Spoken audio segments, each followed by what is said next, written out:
Hello, this is the luckiest maths teacher in the world. Thank you so much for tuning into this video on the factor theorem. So by the end of this, I hope you can understand and apply the factor theorem. So I've put up the remainder theorem for you here. This is what we learned in the previous video. And the reason I did that is it turns out the factor theorem is just a special case. It's like an extension of the remainder theorem. So we need to know the remainder theorem to know the factor theorem. So we learned last time, when I take a polynomial f of x and divide it by x minus a, the remainder is just the polynomial evaluated at a.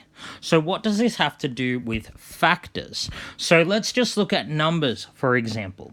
If I was saying, is 4 a factor of 84? So the answer is yes, because when you divide 84 by 4, you get a whole number 21, but there's no remainder. That's what a factor means, that there is no remainder. So now we're going to ask similar questions regarding polynomials. I want to know, is x minus 3 a factor of this polynomial here? So once again, we're only looking at linear factors.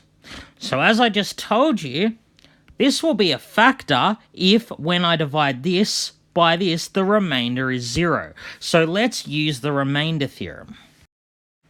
So if I call this polynomial here fx, the remainder theorem tells me that the remainder when this is divided by this is just going to be f of, in this case our a value is 3. It's the negative of what's in here, negative 3.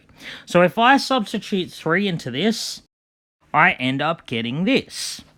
So if I put that on my calculator, I get 0.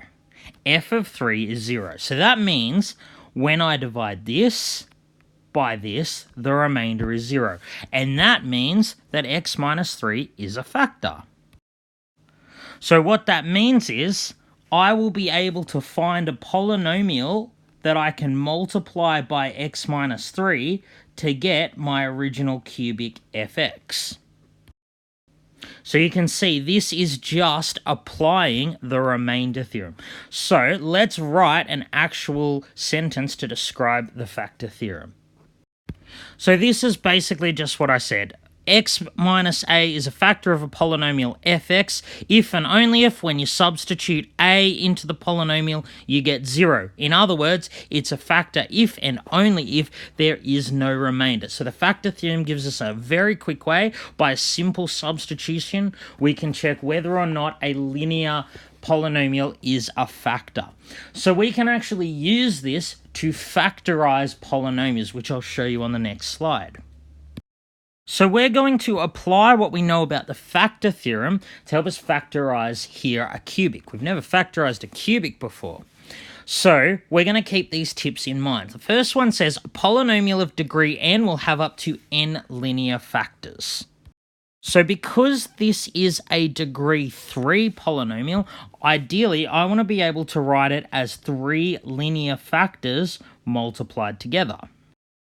So if it's a degree 3 polynomial, it doesn't mean it will always have 3 linear factors, but it will never have more than 3 linear factors. So ideally, I want to be able to find numbers I can put in these boxes. And you're probably thinking now, well, my God, it could be any number.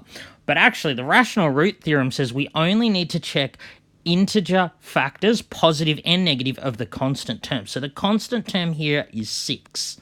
So to find numbers that go in here, we're going to use trial and error for positive and negative integer factors of 6. So to do that, we'll use the factor theorem. So what do I mean by that? Well, let's come up with a factor of 6. So 1 is a factor of 6. So I want to check, is x minus 1 a factor? To check that, all I need to do is substitute in 1 into my polynomial. So if I let fx be my cubic polynomial, to check whether x minus 1 is a factor, I just evaluate f of 1. And if I put this on my calculator, I get 0. So because f of 1 is 0, the factor theorem tells us that x minus 1 is a factor. So I've actually found one of the factors. It's plus negative 1, or x minus 1. So now, let's try what would happen if I put in negative 1. So if I substitute x is negative 1, remember you need brackets again, I get this. And if you put that in your calculator, you get 8. So what the factor theorem tells us is that x minus minus 1, x plus 1 is not a factor.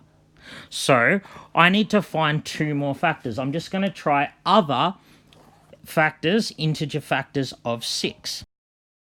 So let's try f of positive 3. So if I substitute x equals 3 into the polynomial, I get this. Putting it on my calculator again equals 0. So that means not x plus 3, but x minus 3 is a factor. So I found my second factor. Now, I don't need to do any more trial and error to find the third factor. So why is that? Well, when I expand these brackets here, there'll only be one term that doesn't have an x. The last term, the constant term, will be all of these multiplied together. I know the constant term of the polynomial is 6.